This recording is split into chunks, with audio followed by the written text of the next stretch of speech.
ជំរាបសួរបងប្អូននេះគឺជាសួនបន្លែរបស់ខ្ញុំនៅជួបផ្ទះហើយនេះគឺជាសកម្មភាពរបស់ខ្ញុំកំពុងតែដកកូនបន្លែចោលហើយមូលហេតុដែលខ្ញុំត្រូវដកវាចោលដោយសារតែវាដកចំនួនច្រើនពេកវាឆ្អៀតហើយការលូតលាស់របស់វាគឺយឺតមែនទែនហើយក៏ខ្ញុំមុននឹងការដកនេះក៏ខ្ញុំសម្រេចចិត្តថាឆ្នៃដីដាំដែរក៏ប៉ុន្តែដាំមិនអស់នោះទេដោយសារតែដីរបស់យើងមានចំនួនតិចតួចមែនទែនហើយក៏ស្ដាយដែរក៏ប៉ុន្តែយើងមិនដឹងថាធ្វើយ៉ាងម៉េចមានតែដកចោលបែបនេះគឺជាជំរឿមួយដែលល្អដោយសារតែយើងទុកបែបនេះវាហានិភ័យក្នុងការមានសត្វល្អិតដោយសារតែវាឆ្អៀតការលូតលាស់របស់វាអត់មានកម្លាំងក្នុងការលូតលាស់ទេហើយក៏មានជំងឺផងដែរនៅពេលដែលយើងដកបែបនេះធ្វើឲ្យដំណាំរបស់យើងមានពន្លឺគ្រប់គ្រាន់ក៏ដូចជា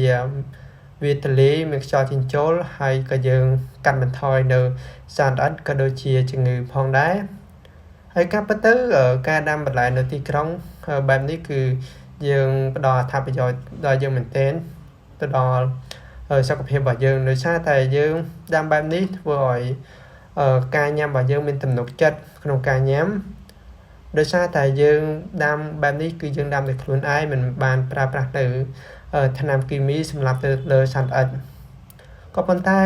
តាំងតែខ្ញុំដាំនៅទីក្រុងមកខ្ញុំអត់ទៅជាជួបសត្វល្អិតប្រហែលទេគឺយើងជួបចំនួនតិចតួចហើយក៏អត់ទៅមានជំងឺដែរដោយសារតែយើងដាំតិចតួចហើយអ្វីដែលខ្ញុំជួបនោះគឺតកូវគូផែនទី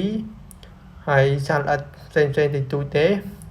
ហើយបងអាចឆ្នៃដាំបែបនេះគឺល្អមែនទែនសម្រាប់បងដែលមានដីធ្នេតិចតួចនៅទីក្រុងហើយក៏ជាលើកទី1ដែរក្នុងការព្រុសបែបនេះគឺដោយសារតែខ្ញុំអត់ដែលព្រុសទេគឺខ្ញុំដែលតែបដោះដាំហើយក៏ជាបទពិសោធន៍មួយផងដែរ